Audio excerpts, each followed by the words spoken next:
नीतीश कुमार एक ऐसी राजनीतिक परंपरा को शुरू कर रहे हैं जिसमें न नैतिकता है न नीति है, सिर्फ उसमें भय है और लालच है। और लालच और भय की ही राजनीति करके नीतीश कुमार आगे बढ़े हैं। और सबसे घातक बात यह है कि समाजवादियों की एक परंपरा इस तरह की चल पड़ी है। समाजवादियों का एक धड़ा नीतीश कुमार के साथ इस या उस पक्ष से खड़ा हो जाता है। ये एक घातक स्थिति और यह भी सोचने की जरूरत होगी भविष्य में कि आखिरकार यह किस तरह के समाजवादी नेता हैं जो कर्पूरी का नाम लेते हैं, जो लोहिया का नाम लेते हैं, जो जयप्रकाश नारायण का नाम लेते हैं, अंततः जाके सांप्रदायिकता की गोद में बैठ जाते हैं। नमस्कार दोस्तों, मैं अजय प्रकाश। दोस्तों, आज नीतीश कुमार ने सुबह सुबह इस्तीफा दे दिया है। अब वह महागठबंधन का हिस्सा नहीं है।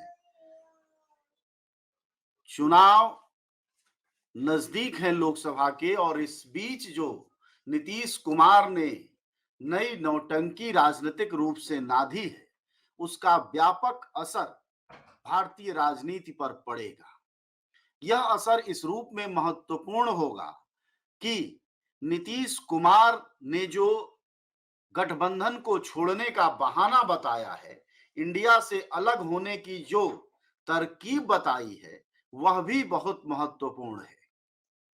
देखना यह भी होगा कि आने वाले दिनों में क्या नीतीश कुमार एक ऐसी सरकार के साथ जाते हैं और जाते हुए दिखाई दे रहे हैं जो कि कहीं से भी कल तक उनके साथ नहीं खड़ी थी। जो भारतीय जनता पार्टी बात बात पर कसम खा रही थी कि वह नीतीश कुमार को कभी एंट्री नहीं देगी, वही भारतीय जनता पार्टी के नेता चौतरफा यह कह रहे हैं कि हमारे दरवाजे किसी के लिए बंद नहीं रहते।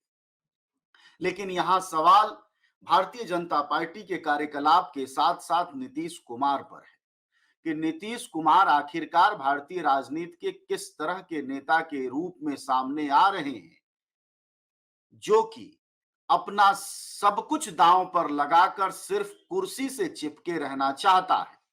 वैसे भी इंडिया गठबंधन उनको कुर्सी से नहीं हटा रहा था, न मुख्यमंत्री की कुर्सी से हटा रहा था, लेकिन वोटरों के साथ जो धोखाधड़ी का तरीका नीतीश कुमार ने रचा है, यह बहुत ही खतरनाक है।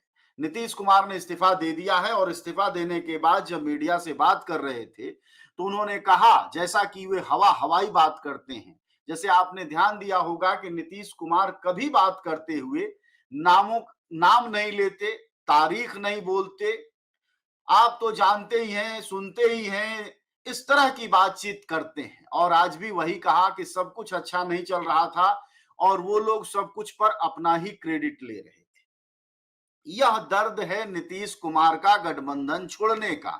जी हाँ दोस्तों, यह पहला बयान भी है और यह दर्द भी है नीतीश कुमार का कि सारा क्रेडिट जो नौकरियां दी गई, जो इन दिनों बिहार की राजनीति या बिहार की प्रशासनिक स्थिति अच्छी थी, उसका सारा क्रेडिट आरजेडी के नेता तेजस्वी यादव ले जा रहे थे।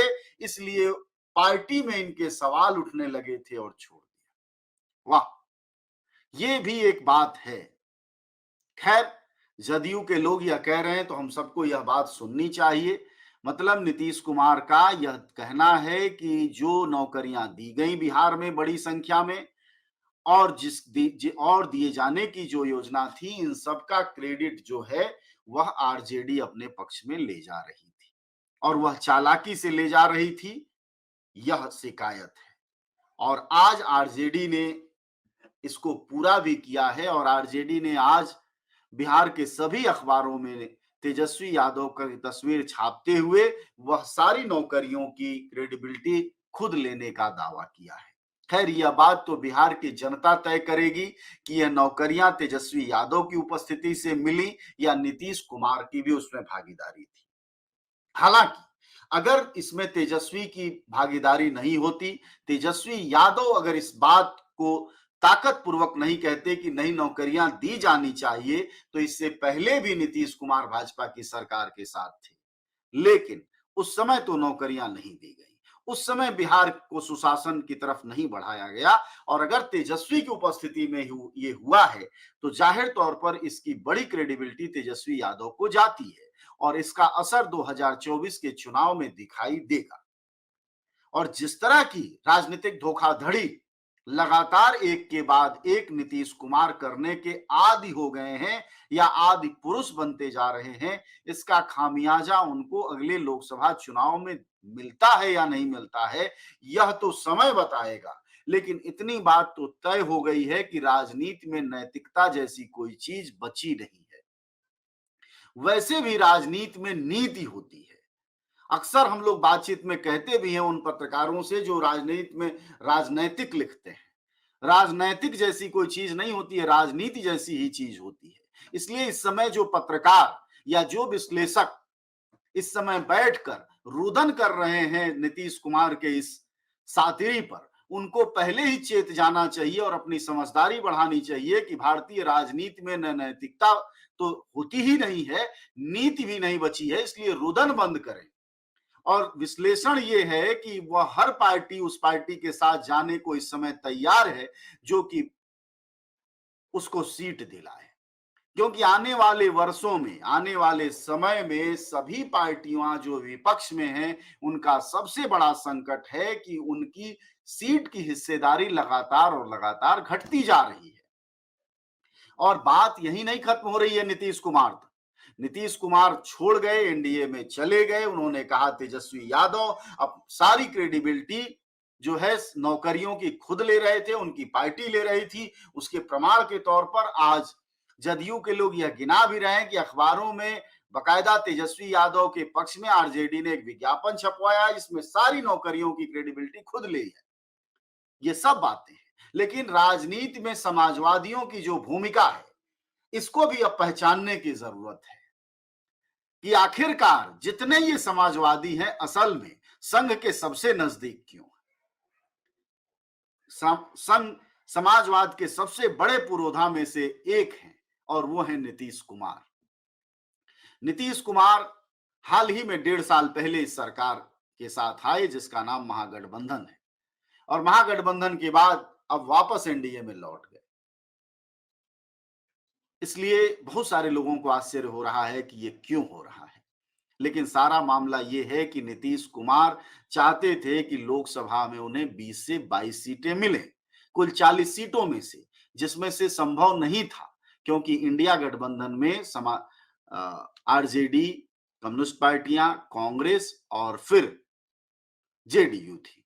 जेडीयू को इस पूरे भागीदारी में 10 से ज्यादा सीटें नहीं मिल पाती, इसलिए वह भागने का बहाना बना रहे हैं। लेकिन भागने की असल बात यह है कि वह यह नहीं चाहते कि जो विधानसभा चुनाव है आने वाले दिनों में, उसमें भी नीतीश कुमार, तेजस्वी का जो उभार था, तेजस्वी का जो प्रेजेंटेशन था और तेजस्वी की जो मौजूदगी से जो बदलाव आ रहा था बिहार में, असल में इस वजह से नीतीश कुमार भागे। नीतीश कुमार महागठबंधन को छोड़कर सिर्फ भतीजे की जो आबो हवा थी राजनीतिक रूप से और एक सुसंगठित राजनीतिज्ञ के तौर पर तेजस्वी जिस तरह पेश आ रहे थे और 1.5 साल में 3 लाख नौकरियों की जो स्थिति बन गई थी और जो नौकरियां मिली थी, इससे न सिर्फ बिहार में बल्कि बिहार, झारखंड और पूर्वी उत्तर प्रदेश के बड़े हिस्से में तेजस्वी की एक नई छवि बन रही थी। और सारा डर, सारा भय जो नीतीश कुमार को है वह तेजस्वी के नए बनते हुए व्यक्तित्व से है। तेजस्वी यादव एक ऐसे नेता के रूप में उभर रहे थे जो अपने पिता का जो पुराना दाग है बिल्कुल उससे अलग आ रहे थे। और यही वजह है कि नीतीश कुमार इस समय एनडीए के साथ गए हैं। एनडीए के साथ जाने के लिए सीटों की जरूरत, कौन जीतेगा नहीं जीतेगा, बिहार में कैसा प्रदर्शन रहेगा, यह सब कुछ भविष्य का सवाल है। लेकिन असल जो खौफ है वह नीतीश कुमार यह नहीं चाहते थे कि आरजेडी के युवा नेता तेजस्वी यादव उनके मुकाबले, भले वह अपने कह रहे थे कि अगले मुख्यमंत्री के तौर पर तेजस्वी की बात वह करने लगे थे, लेकिन सच यह नहीं था। अगर सच यह होता तो आज यह सीन आपको नहीं दिखाई दे रहा होता कि तेजस्वी की बढ़ती ताकत का ही नतीजा है कि एक हाशिए की तरफ अपने को नीतीश कुमार ले गए। अब नीतीश कुमार जिस राजनीति को करने जा रहे हैं वह वो राजनीति है जिसको कि सेकुलर शब्द से भी समस्या है, संविधान से भी समस्या है। और कहा यह जा रहा है कि 2024 में अगर भारतीय जनता पार्टी जीत कर आती है तो संविधान पर संकट हो जाएगा। खैर यह बात सच साबित होती है या नहीं यह तो भविष्य बताएगा, लेकिन नीतीश कुमार में राजनीतिक समझदारी का आलम ये है। इसलिए कुल ले दे के नीतीश कुमार एक ऐसी राजनीतिक परंपरा को शुरू कर रहे हैं जिसमें न नैतिकता है न नीति है, सिर्फ उसमें भय है और लालच है। और लालच और भय की ही राजनीति करके नीतीश कुमार आगे बढ़े हैं। और सबसे घातक बात यह है कि समाजवादियों की एक परंपरा इस तरह की चल पड़ी है, समाजवादियों का एक धड़ा नीतीश कुमार के साथ इस या उस पक्ष से खड़ा हो जाता है। ये एक घातक स्थिति है और यह भी सोचने की जरूरत होगी भविष्य में कि आखिरकार यह किस तरह के समाजवादी नेता हैं जो कर्पूरी का नाम लेते हैं, जो लोहिया का नाम लेते हैं, जो जयप्रकाश नारायण का नाम लेते हैं, अंततः जाके सांप्रदायिकता की गोद में बैठ जाते हैं। जिस राजनीति को कल तक वह गाली देते हैं, समय आते ही दूसरी राजनीति के नैया पर सवार हो जाते हैं। ये सारी बातें भविष्य में गिनी जाएंगी और नीतीश कुमार का जब आकलन होगा तो एक ऐसे रणछोड़ नेता के तौर पर होगा जो सिर्फ और सिर्फ कुर्सी के लिए इस या उस करवट बैठता रहा होगा। तो दोस्तों आज की बात इतनी ही, फिर हम बातचीत करेंगे। लेकिन नीतीश कुमार ने इस्तीफा दे दिया है, वह भारतीय जनता पार्टी के साथ सरकार बनाने जा रहे हैं। उनके साथ हम सेकुलर के भी नेता साथ आ गए हैं, वह भी प्रधानमंत्री मोदी को देश के लिए, देश को मजबूत बनाने के लिए साथ आ गए हैं। और इस तरह माना यह जाना चाहिए कि एनडीए की सरकार बिहार में अगले कुछ घंटों में बन जाएगी। अब तेजस्वी यादव विपक्ष में बैठेंगे, लेकिन इन सारी चीजों के बीच तेजस्वी का जो कद उभर कर आया है वह नीतीश कुमार को चैन से नहीं सोने देगा, नीतीश कुमार को नींद नहीं आएगी, क्योंकि अब तक तो तेजस्वी इनके साथ थे, लेकिन अब जब विपक्ष में होंगे तो जाहिर तौर पर जो 1.5 साल का काम राजद गठबंधन, कम्युनिस्ट पार्टियां और कांग्रेस के गठबंधन के बीच बिहार में हुआ है, वह ऐतिहासिक तौर पर पूरे बिहार के इतिहास में इतने कम समय में इतनी नौकरियां कभी नहीं दी गई। और यही ताकत है, यही ताकत बनेगी तेजस्वी यादव की। इस बात को कहीं ना कहीं से नीतीश समझते हैं, लेकिन वो तो पलटू राम है, कल को आए ओई बोलते हुए कहीं के कहीं चले जाएंगे। लेकिन जो व्यक्तित्व बना है तेजस्वी यादव का, इसको भारतीय राजनीति में भविष्य में रिकॉग्नाइज किया जाएगा कि एक ऐसे राजनीतिज्ञ का बेटा जिसको आप कहते थे कि घोटालेबाज है, भ्रष्ट है, जो सजा याफ्ता है, उसका बेटा राजनीतिक रूप से इस तरह उभर रहा है। यह एक नई राजनीतिक सुगबुगाहट थी जिसकी उम्मीद की जानी चाहिए कि वह और ताकतवर होगी नीतीश से अलग होने के बाद, क्योंकि नेता विपक्ष में आने के बाद ज्यादा बेहतर उभरता है। और जिस तरह का बॉडी लैंग्वेज, जिस तरह की सधी हुई भाषा शैली तेजस्वी विकसित कर रहे हैं, वो अपने आप में महत्वपूर्ण है।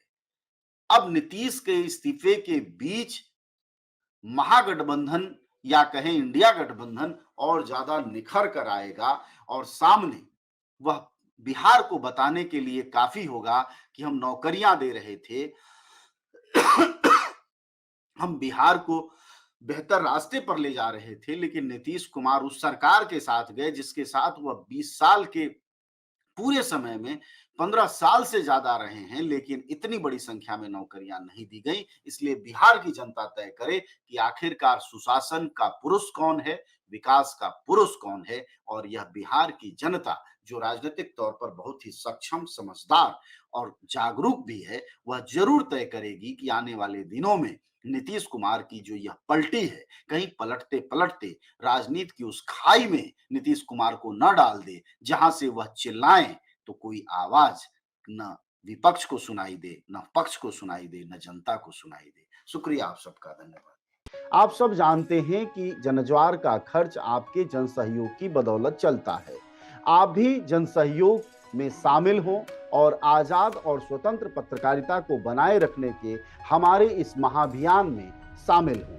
हमें इंतजार रहेगा आपके सहयोग का, क्योंकि आपका सहयोग ही हमारी मजबूती का सबसे ताकतवर रास्ता है। धन्यवाद साथी।